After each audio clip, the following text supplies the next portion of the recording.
Valeu.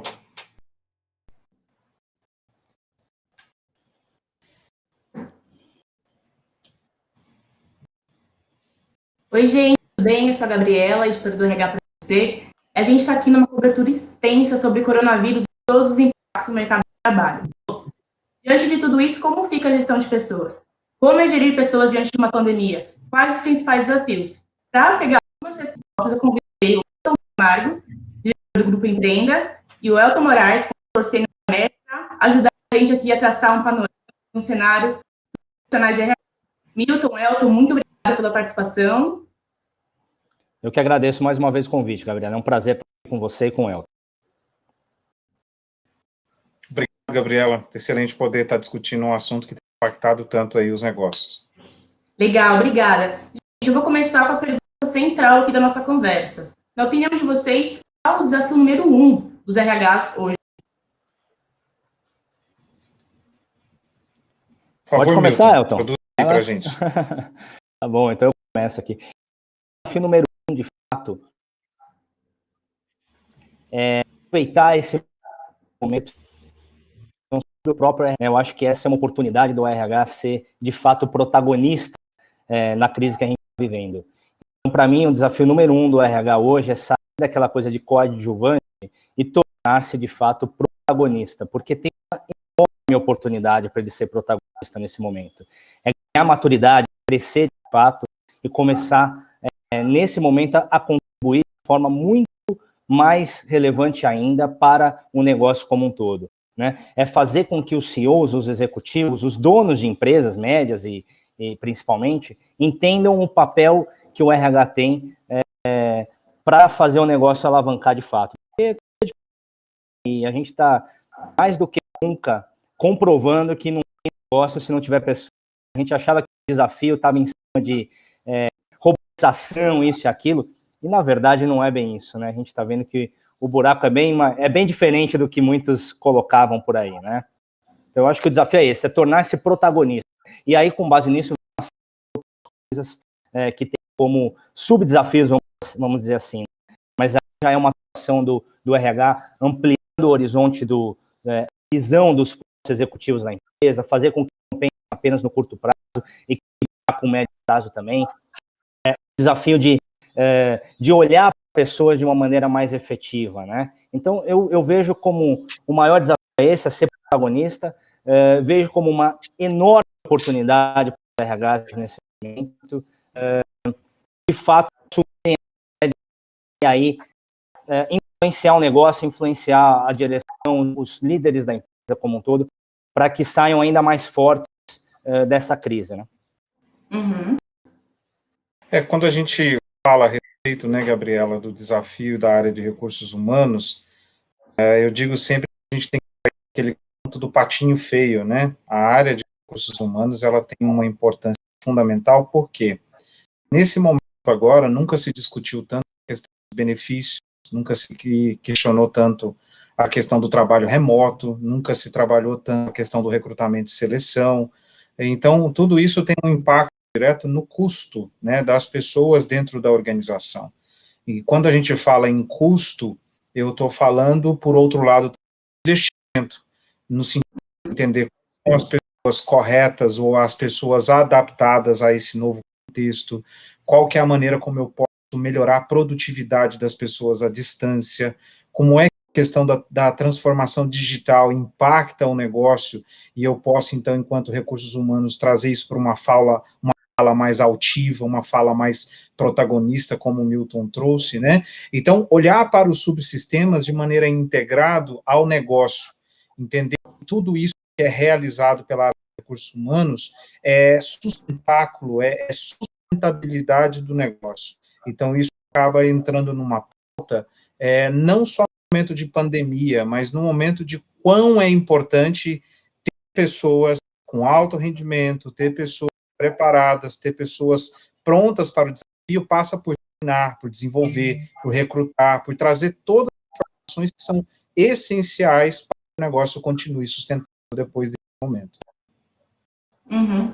Vocês conseguem vislumbrar algumas prioridades que devem ser as máximas hoje da área de recursos humanos? Quando a gente fala na própria estratégia, eu acho que tem um momento que é um momento de crise. Os negócios hoje, e principalmente não são aqueles de primeira necessidade, são aqueles que tiveram que fechar de maneira determinante, né? Então, eu trabalho aqui muito com o varejo. E no varejo eu tenho vários mundos completamente diferentes. Eu tenho um mundo de loja de moda, varejo de luxo, e que fecharam literalmente as suas portas e teve que colocar, então, o teu empregado em casa de maneira isolada. Então, quando a gente fala de prioridade para o recurso humano, saber como é que eu vou fazer para manter essas pessoas, como é que está o caixa da organização, que benefícios que vão ser providos, que uma pesquisa da Mercer trouxe para a gente, Gabriela, que as pessoas antes desta pandemia já estavam aí com 61% de percepção de esgotamento emocional dentro do trabalho. Nossa. Então, chega um momento que você tem uma ansiedade exacerbada, um medo de perder o emprego. A área de recursos humanos tem prioridade o quê? Acalmar, olhar para as pessoas e serem transparentes com elas na forma de comunicar, entender que tem sim um impacto no negócio e ser transparente com as pessoas qual que é esse impacto e fazer com que elas se engajem. Porque no momento em que as coisas vão difíceis, eu tenho que ser claro na maneira de comunicar às pessoas. E uma coisa que eu sempre digo, o óbvio não é óbvio.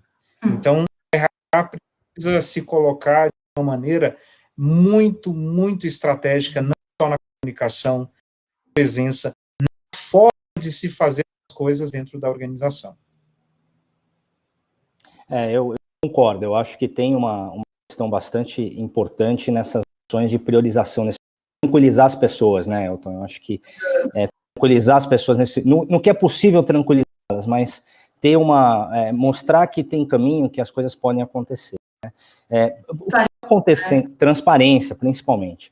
Eu acho que assim, a gente vive a gestão de pessoas nesse momento vive um enorme desafio, porque a gente saiu de um ponto X e foi para um ponto completamente diferente. Então, as pessoas trabalhavam todas de uma maneira e estão trabalhando de outra agora. E aí o desafio, quando vai trabalhar para home office, fechou da noite para o dia, muda completamente, porque em casa você tem uma série de outras questões que você tem que administrar. Então, hoje as pessoas têm que administrar que manter a produtividade, então com uma enorme pressão para manter as coisas funcionando, né, no máximo possível, estão funcionando na organização, interpretar esse futuro, porque todo mundo está com incerteza, né, tanto de demissão, se o negócio vai sobreviver, não vai, de que forma, etc. Além disso, equilibrar a saúde dos familiares, a sua própria saúde, a saúde mental, como foi dito aqui, né, a gente tem visto aqui em várias empresas que a gente atua, a primeira coisa foi montar um comitê de crise, né? Como é que a gente cuida daquela coisa assim, que a gente tem chamado assim, primeira onda.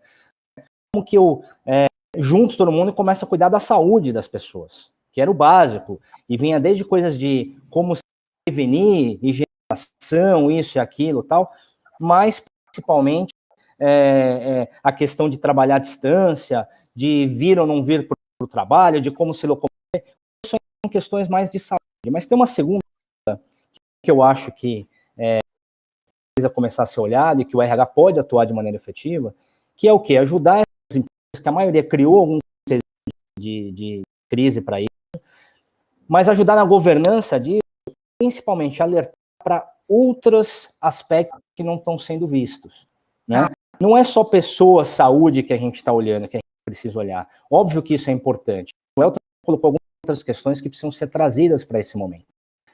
A questão de caixa, né? Qual que é o impacto de investimento de financeiro que a gente tem em todas as ações que a gente está tendo junto a outras coisas. O impacto jurídico, né? Como que a gente resolve essas questões? Porque tem uma enxurrada de medidas em relação ao trabalhador, cada hora e muda, exatamente. De noite é promulgada uma coisa, no dia seguinte já mudou 3, 4 coisas. O RH também acompanhar tudo isso, né? E além de assimilar e ter que passar para os colaboradores, né? Exatamente. Então, um nível de estresse e de incerteza muito grande. E não adianta, né, aquela coisa, você vê, a própria informação que o Elton trouxe, né, 61%, 60% estão com a questão mental já muito sobrecarregada, né? Então, nós não estamos falando de clima organizacional, que era a bandeira em muitos momentos. Tem que sair dessa questão, porque isso não conversa mais com ninguém. Clima organizacional não conversa mais com os colaboradores, porque você vê, ele está falando o seguinte, o clima tá bom, mas eu estou esgotado. Então, como é que tá bom as coisas? Não, será que tá bom mesmo? Será que... Então, tem que ser pensado isso. E segundo, também isso para o executivo da empresa, para o empresa, também traz muita... não tangibiliza muita coisa para ele. Então, eu acho que a palavra de ordem tem que ser trabalhada em cima de produtividade. E para isso tem que mudar muito a forma de liderança em si. Aspectos do RH como um todo, políticas, processos, ter as ferramentas adequadas e líderes preparados para que consigam inspirar, fazer com que as pessoas tenham sua presença, mesmo estando à distância. E isso é bem difícil, né? É bastante complexo de você fazer, né? Milton, você trouxe até uma questão que eu gostaria de jogar para vocês, que é como gerenciar as pessoas, como seguir com o engajamento, seguir com produtividade neste clima, né? Não sei, acredito que não tem uma receita, com certeza não tem receita, mas na onde você que ajuda e contribui para, né, seguir com a performance, seguir com a produtividade, seguir com o engajamento que é tão importante em todas as organizações, né? Perfeito. Eu acho que aí tem um papel fundamental da liderança, né, Elton? Perfeito, com certeza, Milton. Tem algumas questões voltadas a isso, que a gente tem visto algumas ações que são bem interessantes. Quando a gente fala com relação a esse papel da liderança, que o Milton coloca, eu digo que tem uma questão forte que primeiramente, tem lideranças que estão acostumadas ao trabalho home office, a fazer o trabalho, ao teletrabalho e etc. Então, essas pessoas, elas já têm uma prática. O que a gente verificado no mercado é que cerca de 40% das empresas não estavam preparadas para poder fazer esse tipo de trabalho à distância. Então, você tinha aí muitos, inclusive RHs, que não tem política alguma de home office, não tem política de teletrabalho, não tem políticas voltadas a como gerir. Então, a primeira coisa como é que eu estruturo dentro da organização a fala para entender qual que é o papel do líder para atuar num momento como esse e dar direcionamento a essas pessoas. Até porque, né, Elton, a cabeça das pessoas ainda está em cima de bater ponto, e não de produtividade, de fato. Muitas vezes pensam nisso, em horas de trabalho, né? E não em tarefas. Eu tenho uma tese que eu tenho usado algumas vezes, falar, é muito provável que a pessoa trabalhar 4 dias por semana, o nível de foco e de produção dela vai ser maior do que trabalhando 5 ou 6, né? Porque as pessoas se concentram mais, as pessoas param de procrastinar, param de olhar esse tipo de coisa. Então, é um mindset que precisa mudar, né, realmente do topo, né, e a coisa do home office não faz sentido ter políticas. 42% das empresas não têm políticas para isso. Numa cidade como São Paulo, que você demora 1h30 para ir, para voltar, né, qual que é a lógica de um negócio desse? É porque você está querendo ver a pessoa, está querendo que ela bata o horário dela ali. A gente costuma avaliar pessoas pelo suor, né, e não pelo gol que é feito. Isso é bem diferente, né? É interessante você trazer isso, que a grande questão da mudança de produtividade, ela é mindset, ela é mental, né? Ela é cultural. Se eu não estou vendo a pessoa, eu não sei se ela está trabalhando, né? E nesse sentido, a gente tem visto muito dos gestores de recursos humanos, a gente tem conversado um pouco com eles, e eles falam, as pessoas estão, inclusive, naquelas que têm a possibilidade de trabalhar em casa, mais produtivas, porque tem maior foco, tem maior concentração, tem a questão do deslocamento. Então, se a gente for colocar algumas dicas, né, é claro que tem uma questão do home office e tem uma questão de trabalhar de casa, coisas diferentes. Nesse momento, vendo uma crise, né, as pessoas estão sendo obrigadas a trabalhar de casa, não necessariamente bem diferente, home office. Bem diferente. É diferente, né? Com crianças, quem tem filhos, então tá passando por um sufoco danado, porque você tem crianças pequenas, eu tenho 2 pequenininhos aqui, um de 6 e uma de 3, né? Então eu sei como a escola mandando coisa. Seria o cenário de home office, né? É o seu cenário. Não é. Hoje, na pandemia. É um sinal de estresse bastante alto para fazer home office no momento. né? Mas é o que temos hoje, né? Mas eu acho que essa diferenciação que o Elton está fazendo entre estou trabalhando em casa e home office, a gente tem que ter clareza nisso, para pegar o disso e levar para que se institucionalize um processo de home office eficaz. E olhando hoje, as empresas, como vocês bem falaram, algumas não tinham nenhum projeto, não tinha estrutura de home office, se viram obrigadas, claro, pela necessidade. E aí, como vocês analisam essas empresas hoje? Elas estão conseguindo se adaptar? E não só de home office, né? A gente está tendo que lidar com diferentes questões nesse cenário. A gente tem falado bastante, é uma questão importante, mas as empresas, pelo conhecimento de vocês, pela prática do negócio de vocês estão vendo empresas realizando boas práticas, amadurecendo, em tudo, transparência com os colaboradores, gestão à distância. Como vocês fazem a análise das empresas e do RH nesse tempinho que a gente está vivendo já, semanas, acho que a gente está perdendo um pouco também a noção do tempo nesse isolamento, né? Nem sei mais quantos dias. Mas como ali essas empresas? É importante dizer, Gabriela, que na questão do home office, existem empresas que têm experiências muito legais na forma de o trabalhador esteja em casa. Inclusive, algumas nacionais que a gente tem conhecimento oferecem um pacote de benefícios para trabalhar em casa em relação a ter um laptop adequado, a ter larga adequada. Então, a questão da ergonomia, a questão física é totalmente adequada. A questão toda, e aí que eu acho que traz para essa discussão no momento onde que a gente estava em transformação digital e eu coloco todo mundo em casa, a grande questão aqui para o RH é o seguinte: eu estou num caos, mas esse caos vai passar. A questão muitas pessoas vão começar a discutir sobre aquelas reuniões de 4 horas que a gente faz, tem realmente produtividade? Por favor. Aquela estrutura que eu tinha, realmente ela é eficiente? Não podia ser um e-mail?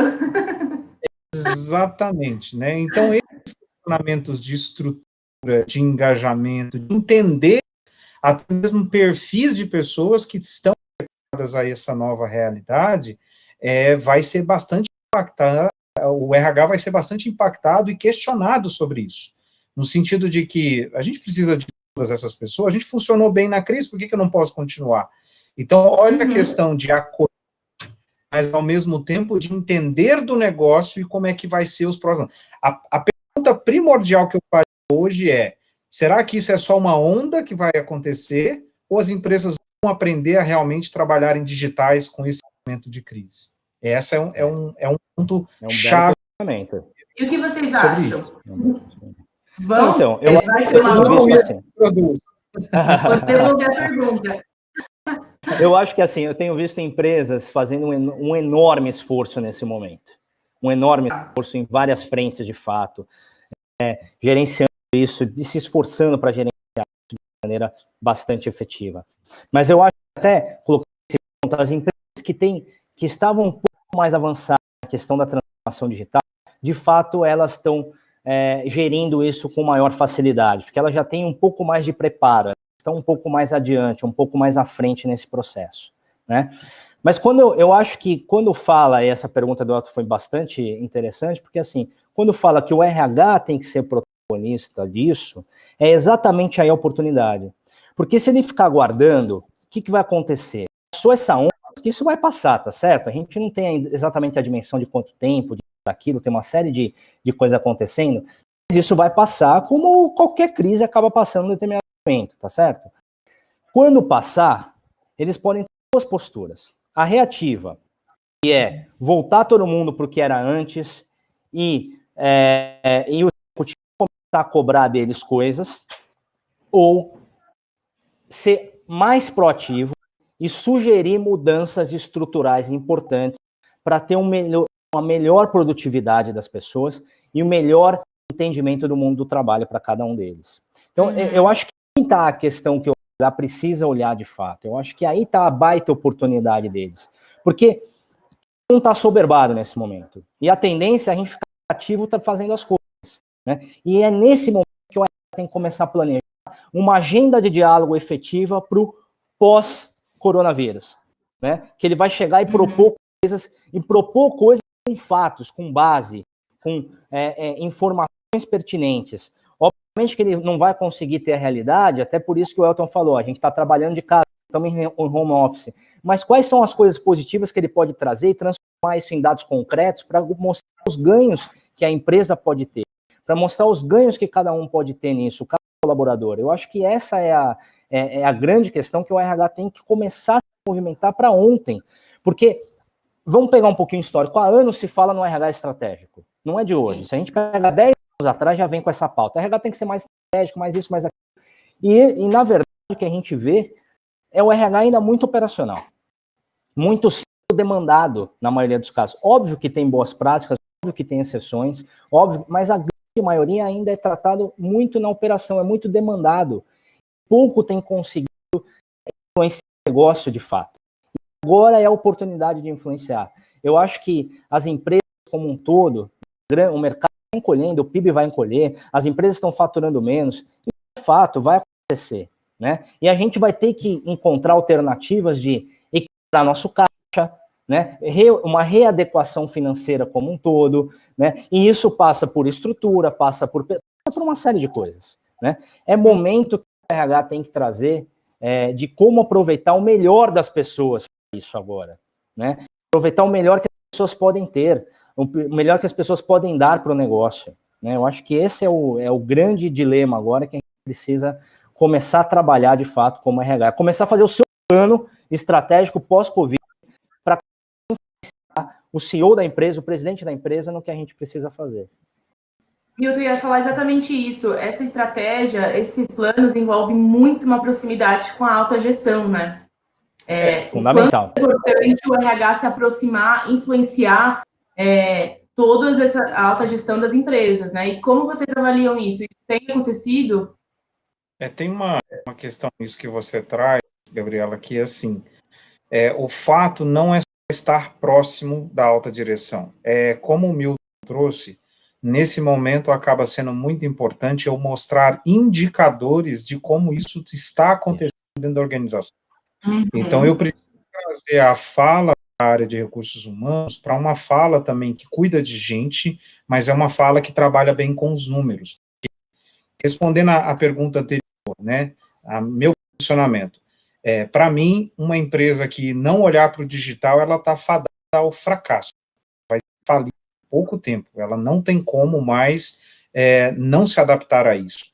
Se a gente olhar para o comércio hoje, o e-commerce, né, ainda é uma parte pequena do faturamento, mas se não fosse essa parte pequena do faturamento, teriam empresas que teriam sumido do mapa. A gente não teria nada sendo vendido e faturamento nenhum entrando nesse tempo. Então, o online tem segurado muito isso, a questão do omnichannel, né, de atender de vários canais e assim por diante. Então, tecnologia chegou e vai mudar a minha forma de se fazer. E aí tem algumas coisas que mudam o comportamento dentro da organização. O primeiro deles é liderança, mas ela tem que ser sustentada por indicadores, não é à toa que a gente fala dos KPIs, dos OKRs, que são totalmente voltados à forma como eu direciono o comportamento. A última situação, remuneração. Remuneração é um dos indicadores mais fantásticos que eu tenho para direcionar comportamento das pessoas. Não é motivar pessoas, é direcionar comportamento. E aí, nesse momento, para eu sentar do lado do board da organização, eu vou ter que ter esses indicadores. Aonde é que é produtividade, indicadores que são sustentáveis, qual a maneira como a gente vai premiar e gerar meritocracia, para que realmente, ao sentar na cadeira, eu tenha robustez para poder conversar de igual sobre o negócio e, ao mesmo tempo, colocar a gente como um diferencial para o propósito da organização. Essa é um pouco da minha visão. Não, é isso mesmo. Está faltando o business plan do RH, né? Aquela coisa para ele falar a linguagem do executivo, para ele falar a linguagem que a alta direção conhece, para ele chegar num conselho de administração e mostrar de fato a minha produtividade, número de pessoas pelo faturamento, pelo EBITDA, enfim, não importa. Mas criar indicadores que você consiga trazer isso. Eu gosto de dar um exemplo que assim, muito nessa questão, que são Programas de liderança, desenvolvimento e capacitação de liderança. Né? Por que não os programas de liderança não trazem, de fato, recursos para a empresa? Mitigar risco. Por que os programas de liderança não pegam apenas, em vez de trabalhar comportamentos, em vez de trabalhar apenas habilidades e competências, não começa a resolver ações reais da estratégia de negócio? Não começa a conquistar novos mercados, não começa a trazer esse tipo de coisa para monetizar o investimento que é feito. Né? Muitas vezes falta isso, é subjetivo o investimento.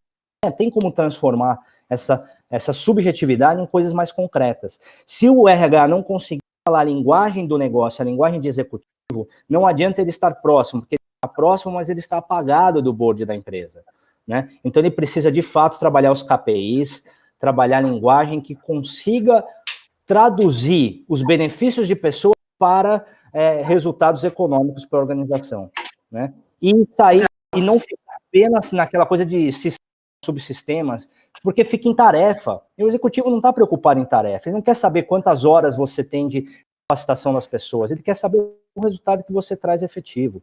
E para mim, volto a dizer, produtividade, se tem um KPI que precisa ser trabalhado de maneira clara, é produtividade, é o quanto que cada um está produzindo para alavancar a meritocracia, para alavancar uma série de outras coisas e mostrar com clareza para todo mundo e ter uma linguagem que você consiga conversar de igual para igual para o CEO da empresa. Por isso que tem um movimento de muitas organizações que o head da área de RH vem de outras áreas, você vê isso? Então, eu tenho gente de finanças liderando a RH, eu tenho gente da área comercial liderando a RH, até, eu tenho gente da área de operações. Exatamente. Então, tem que pensar de maneira mais efetiva nisso que o Elton está chamando a atenção, né? Como é que a gente entra, de fato, com indicadores que façam sentido na cabeça do negócio em si. E tem uma situação interessante nisso, Gabriel, desculpa. Imagina. Quando a gente fala da questão dos indicadores e quando a gente fala da produtividade, né, que o mundo traz, justamente vai fortalecer o que a gente tem trabalhado muito, que é o People Analytics. Por que a gente tem falado do People Analytics? Porque uma empresa que é realmente direcionada a decisões por dados, ela precisa entender que a forma como ela captura esses dados, ela coleta esses dados, ela trata esses dados, eu tenho que ter informações ao longo do tempo que sejam acuradas, fortes, para conversar com o CEO, com o board da organização. Porque no momento em que eu falo, vou implementar um novo plano de bonificação, tá, mas qual que é o impacto no negócio? Da onde é que vai se tirar o caixa para isso? Da onde vai ter o funding para poder executar essa situação? E o RH precisa estar dentro dessas discussões. Hoje, só para vocês terem uma ideia, eu estou numa discussão com o varejo que as pessoas não querem ir trabalhar. E as pessoas estão tendo que ver uma forma de premiar as pessoas que estão na loja. Fala, olha, o cara veio, que é trabalho dele, e eu estou premiando ele por estar presente na loja. Tá, mas isso vai ter um impacto no meu caixa. Da onde é que está esse valor? Como é que eu vou fazer as outras pessoas que não foram? Então, eu tenho um problema legal, tenho um problema de comportamento e um problema de direcionar comportamento dentro da organização. E isso precisa estar na pauta enquanto estratégia. E de risco futuro, inclusive, porque não é só agora. O impacto, você pode ter um impacto desse lá na frente. Né? As coisas têm que ser olhadas de maneira mais macro. Aliás, o RH, muitas vezes essa coisa de o RH cuida de gente, não sei o quê. Cliente também é gente. Então, por que o RH não pode cuidar de cliente também? Por que o RH não é sinônimo de capital intelectual dentro das paredes da empresa? Muito pelo contrário. Né? Então, tem que usar isso de uma forma mais forte, de fato. Né? Tem que... Mas por isso que eu vejo que tem uma baita oportunidade, sabe? Eu acho que eu nunca vi, e foi empurrado para isso, né? Mas eu nunca vi uma oportunidade grande para o RH atuar de fato, mas precisa fazer o certo agora, porque senão o bonde passa e acabou não subindo, né, no momento oportuno, né? E, Elton, você falou sobre People Analytics, é um tema que a gente fala, assim, constantemente aqui no nosso portal. A gente vem, envolveu até nossos eventos, cobertura, é um tema que a gente vem falando bastante, pegando o gancho dessa questão dessa linha, Um próprio estudo da Mercer, que eu recebi recentemente, que apontava que 72% das empresas no Brasil planejavam investir em inteligência artificial e automação neste ano.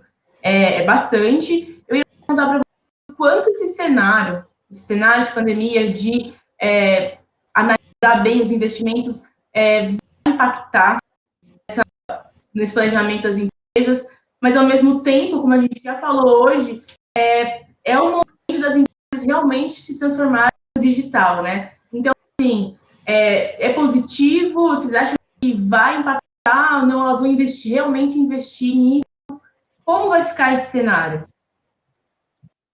Você está perguntando para uma pessoa que acredita nisso fielmente, né? Eu sou responsável aqui na Mercer pela América Latina em People Analytics. Eu introduzi essa parte aqui dentro da empresa justamente acreditando que é isso que vai fazer a movimentação não só da área de recursos humanos, fazer a movimentação da tomada de decisão das empresas. Se vocês imaginarem o iFood, que utiliza uma parte de inteligência artificial para poder fazer as suas entregas, a gente vive tendo cupons para poder fazer compras. No momento onde que é a necessidade de alimentar as pessoas, os cupons sumiram, né? Justamente pelo fato, porque se eu tenho demanda, o algoritmo reconhece o comportamento e ele vai trabalhar com aquilo onde que ele tem maior rentabilidade do negócio. E aí você traz uma coisa que é muito importante nas pesquisas que a gente tem desenvolvido. A automação é necessário para qualquer negócio que tenha vantagem competitiva. O grande erro é achar que a máquina vai substituir todo o meu comportamento. É ao contrário. A máquina ela vai ajudar, mas se eu não mudar o meu comportamento, se eu continuar com as minhas rotinas, com as mesmas competências, não fazer o upskilling, o reskilling, entender da estratégia do meu negócio, eu estarei fadado a estacionar e me acomodar com aquela situação. E quando a gente olha isso, eu tive experiência agora em Nova York, na feira, na IF, que é uma feira de varejo, e eu juro que o impacto é muito grande quando tem de uma Oracle, de uma Salesforce, que você não verifica que tem produtos deles, mas produtos de parcerias. Então, os negócios começaram a entender no People Analytics que eu não vou fazer tudo sozinho, eu vou fazer as coisas em parcerias, eu vou ter pessoas que vão trabalhar remotamente, eu vou ter pessoas que vão ser part-time, eu vou ter pessoas que vão ser full-time, eu vou ter pessoas que vão trabalhar 2 dias da minha empresa, não necessariamente vai seguir uma legislação. A quantidade de pessoas PJ vão aumentar, que a gente está tendo toda a questão que a lei permite, que eu tenho trabalhos e jobs específicos. Hoje, uma discussão imensa sobre pay for skills, pagar por habilidades. Eu preciso do cara para poder implementar uma plataforma. Para que eu vou querer ele dentro da minha cultura se eu quero algo inovador?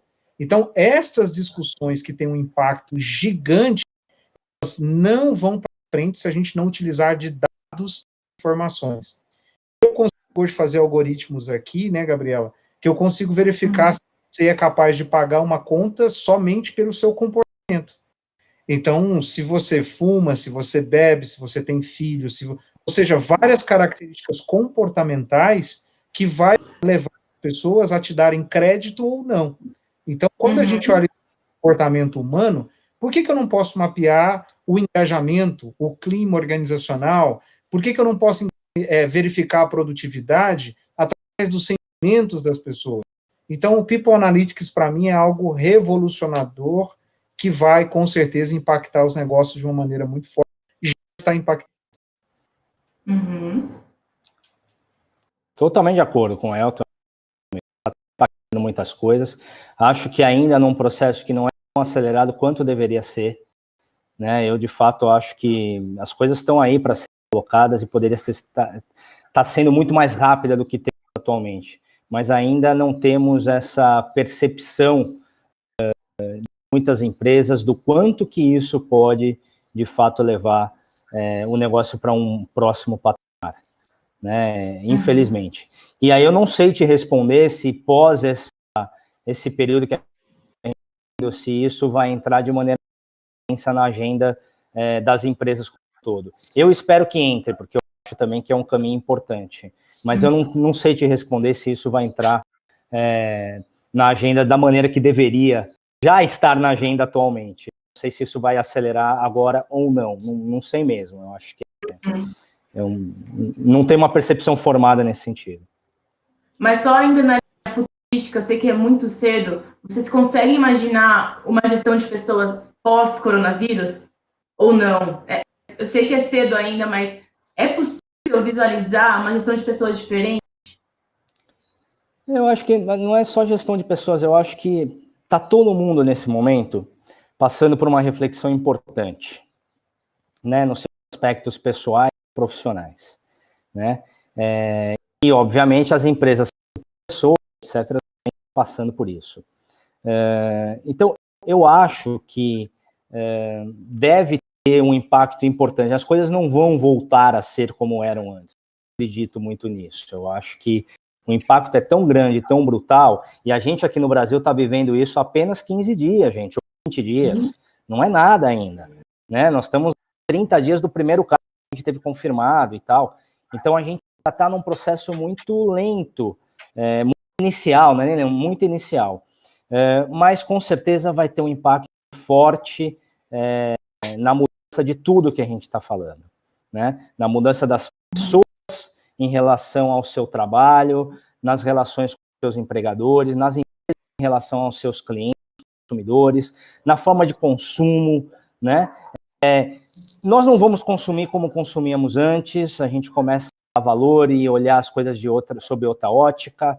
As empresas, eu acho que começam a se preocupar mais com a questão da saúde mental. Então, eu tenho aqui no grupo 4, 5 empresas que essa semana a gente estruturou trabalhos para buscar gente no mercado que possa dar apoio psicológico para os colaboradores como um todo, de uma maneira estruturada, de uma maneira mais incisiva, coisa que não acontecia até então. Né? Saúde mental, eu acho que com certeza vai ter um olhar muito diferenciado. Muito diferenciado, vai ter que acontecer isso.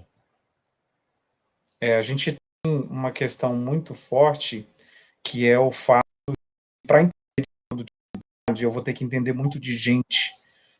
O que ocorre? Igual o Milton colocou aí, a gente tem aí 15 dias, né, às vezes até menos do que isso, de gestão à distância. E você consegue ver que, normalmente, quando há caos, quando há crises, e a gente já consegue ver isso em alguns países, as pessoas meio que logo após, elas mudam radicalmente a sua forma de ver a vida. Algumas pessoas, inclusive, vão pelo caminho da doença, que é o suicídio, a depressão, e outras vão pelo caminho de largar tudo e fazer outras coisas. Vou mudar minha vida, meu estilo de vida e tal, e etc. Ou seja, essas são as pessoas que vão entrar dentro da sua organização.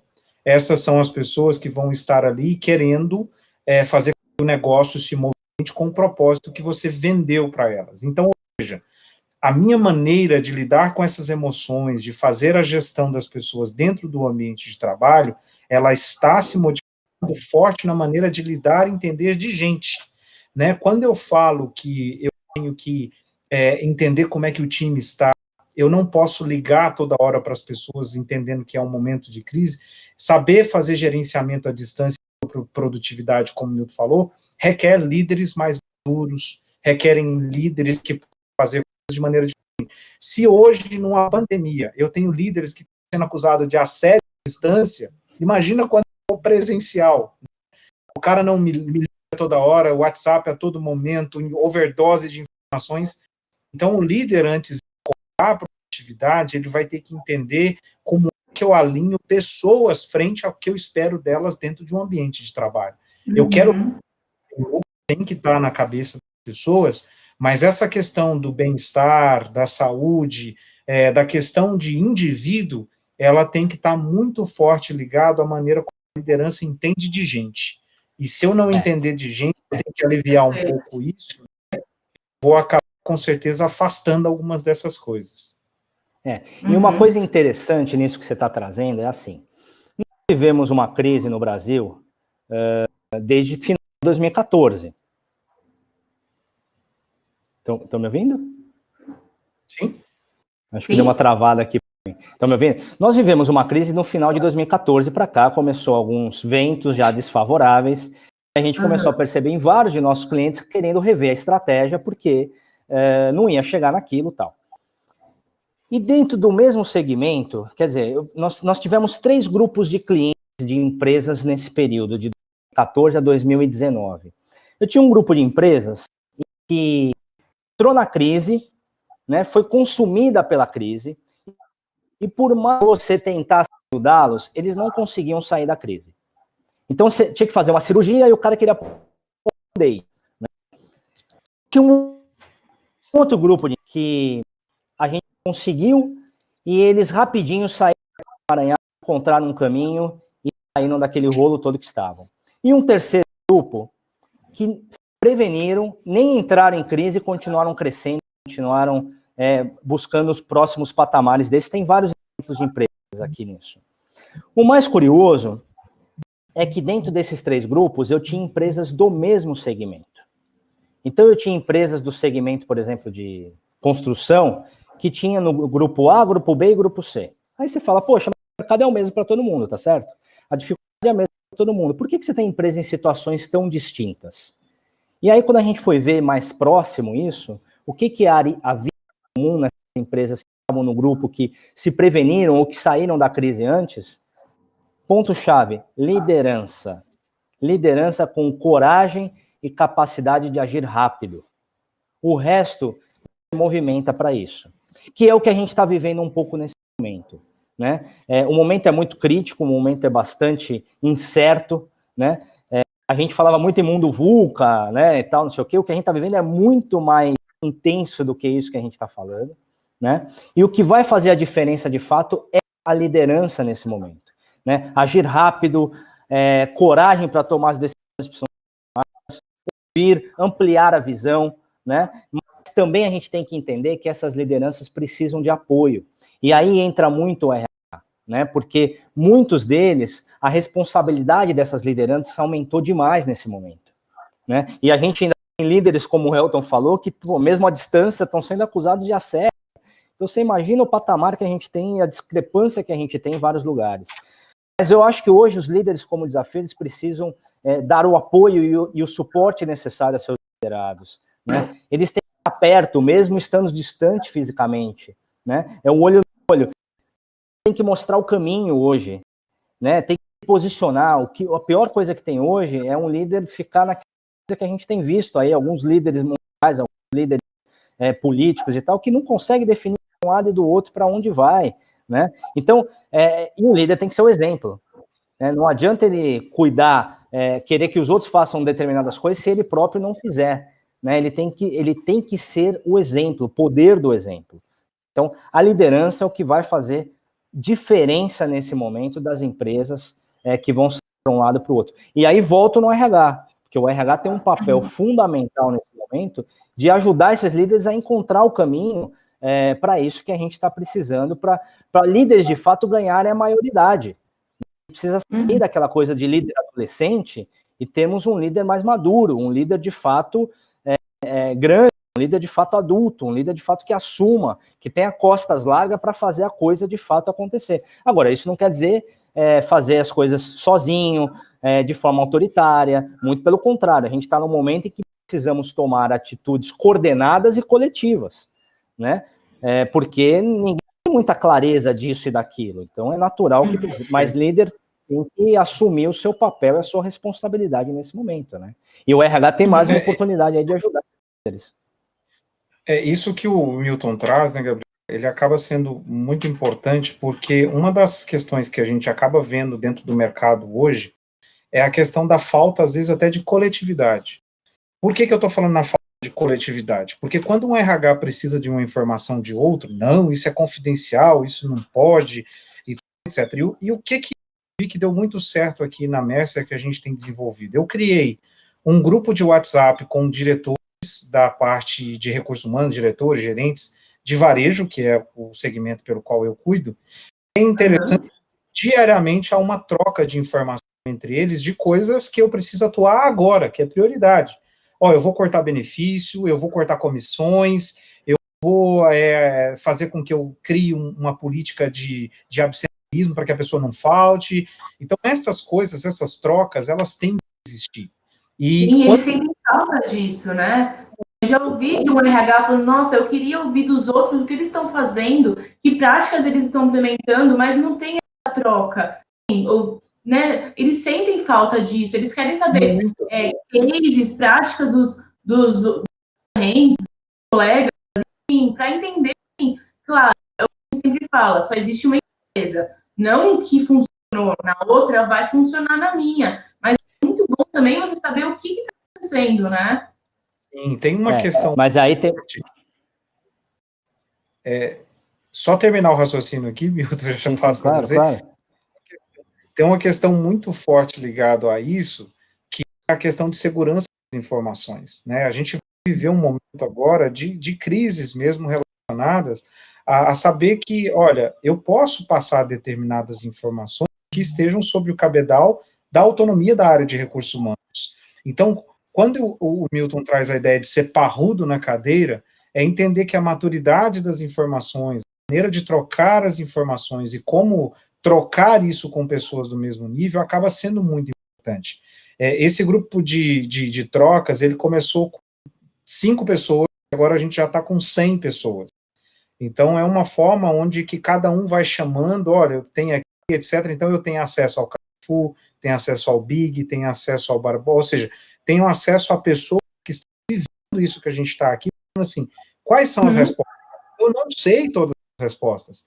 Então, o fato de não saber que eu tenho todo o domínio envolve também eu compartilhar e entender que juntos a gente pode fazer melhor esse tipo de situação. Para isso, precisa ter uma mudança grande na atitude dos RHs. De sair, de fato, das paredes, da sua zona de conforto, e estar disposto a buscar coisas fora, adaptar para a sua realidade, a de fato compartilhar informações, compartilhar coisas que podem ser compartilhadas, né? Então, tem uma mudança importante nesse sentido, se a coisa não acontece, né? Ficar apenas esperando o outro não vai resolver. Então, você tem que tomar atitude, tem que começar a fazer, tem que de fato, é mais uma questão que você precisa colocar na sua agenda e ir atrás, né? Ampliar seu horizonte, né? Ampliar o horizonte para poder disseminar outras coisas. Eu falo, por exemplo, uma transformação digital depende muito das pessoas para dar certo também, né? E aí começa a se cobrar tanto, tal, virou uma coisa de TI, e o RH não está envolvido. Aí você pergunta, você já fez a transformação digital na sua área? O RH já passou por isso? Ainda não. Então você começa a ter uma série de coisas que precisa ser repensado no comportamento, né? O RH só vai ser parrudo, de fato, nessa cadeira quando ele mudar a forma dele enxergar, né? E para isso passa em mudar a atitude, o próprio comportamento dele em prol disso que a gente está falando, né? Com certeza. Milton, Elton, acho que a gente jogou um monte de coisa hoje para os RHs, né? A gente passou por vários tópicos, passamos por estratégia, aproximação da liderança, saúde mental, números, people analytics, enfim, bastante coisa que, claro, né, são várias coisas para se pensar e analisar para agora e para o futuro, mas acho que é bem válido e bem importante para estar no radar e na agenda dos RHs. Quero agradecer muito vocês. Obrigada, Milton. Obrigada, Elton. Foi ótimo. Muitos insights, muita coisa importante para a gente levar para os nossos RHs. Queria agradecer bastante o espaço, né, Gabriela, para a gente poder estar aqui junto com o Milton, com vocês, justamente trocando informações para entender que é um momento. Num momento eu tenho que agir ali com centralidade, tenho que agir com rapidez, e eu tenho que ver aquilo que é possível dentro das questões que a gente tem. Mas é óbvio, eu não posso agir só no momento, eu tenho que agir no momento pensando a longo prazo. Como é que isso vai ser sustentável? Como é que eu vou trazer isso? E é legal porque a gente trouxe aqui a abertura de ouvir um ao outro, né, e ver o quanto que isso se conecta e faz com que as pessoas sejam melhores. No dia 6, vai gravar e vai depois deixar aí, a gente vai ter um webinar com os principais CEOs, né, desse ramo, né, vai estar o Flávio Martins, do Martins Atacado, vai estar o VP de Recursos Humanos da Cielo, vai estar aqui a presidente da Rinode, então vai ter várias pessoas às 17h30, então se as pessoas depois puderem participar também, é um bate-papo que a gente primeiro homem, o que está acontecendo dentro do negócio deles, e aí eu acho que ajuda muito o RH também a direcionar alguns desses pensamentos de como isso tem impactado. Tá? Uma coisa é fato, esse momento, o que tem de informação e troca de informação, acho que a gente está vendo, está sendo bem rico. Isso não tem o que a gente falar, né? Sem dúvida, se a gente sair dessa crise sabendo que a abertura das trocas faz com que a gente seja melhor, eu já vou ficar muito feliz. O fato de ter visto a XP, né, teve um problema e tal, e colocou a Abílio Diniz, colocou o próprio ministro, colocou várias pessoas falando, olha que fantástico, a gente está trocando ideias online, todo mundo tem acessibilidade, a questão é o que eu vou fazer com isso, e aí o RH é convidado a atuar sobre isso. Verdade. É isso, Gabriela, eu quero agradecer a participação, agradecer você, o El, pelo convite aí, foi um bate-papo muito bacana, bastante enriquecedor, eu acho que a gente, de fato, conseguiu ter muita experiência, muitas coisas aqui com vocês. Eu quero reforçar só essa questão para os RHs em si. Não percam o bonde, sejam protagonistas, eu acho que tem uma oportunidade enorme de ser protagonista nisso agora. E para ser protagonista, eu vejo duas questões que são fundamentais nesse momento. Primeiro, trabalhe com as lideranças, ajude, apoios, dê o direcionador, ajude as lideranças a serem mais efetivas, a serem mais produtivas, a fazerem o que precisa ser feito nesse momento. Segundo, veja como influenciar de fato a empresa, o CEO, o presidente, o diretor financeiro, CFO, etc., para que não fique apenas uma agenda limitada, uma agenda apenas financeira, apenas na saúde das pessoas, porque, e apenas entre aspas aqui, obviamente, né, porque não tem nada mais importante do que as pessoas, a saúde das pessoas, mas que amplie os horizontes para que as empresas não foquem apenas nas ações emergenciais de curto prazo, mas vejam médio e longo prazo, sustentabilidade, que gerencie essa crise sobre a ótica de todos os stakeholders e os impactos que a gente vai ter em termos financeiros, em termos de caixa da organização, em termos de pessoas, em termos de relacionamento de clientes, e também olhe oportunidades, porque a gente está falando muito de gerenciar crise e tal, mas o mundo está abrindo uma série de oportunidades que vai acontecer. Essa mudança no consumidor, essa mudança, e aí o Elton sabe bem o que está acontecendo no varejo, né? Essa mudança vai trazer muitas oportunidades também, né? E eu acho que o RH pode ser essa voz, né, que consiga fazer as provocações e trazer essa luz para os dirigentes que muitas vezes estão enterrados em cima dessa pressão hoje. O CFO trabalhando com banco, trabalhando com investimento, acionista, aquela coisa toda, revendo o resultado, revendo o plano, etc. e tal. E o RH pode trazer isso, mas tem que trazer para essa linguagem. O business plan do RH tem que ser feito agora, para conseguir, de fato, estar próximo e fazer com que essas coisas aconteçam na empresa como um todo. Era isso, gente. Legal. Agradeço mais uma vez. Obrigada, Milton. Obrigada, Elton. Foi ótimo. Obrigada mesmo por tanta informação bacana aqui para os RHs. E até uma próxima. Eu também convido quem está assistindo a acompanhar os vídeos aqui no YouTube, os próximos também, nosso site, HP Você, Instagram, Facebook, LinkedIn. Tem muito conteúdo em diferentes canais. Assim, a nossa ideia é realmente levar as informações para os RHs desse momento em todos os outros e espero que vocês tenham gostado. Até a próxima. Obrigado.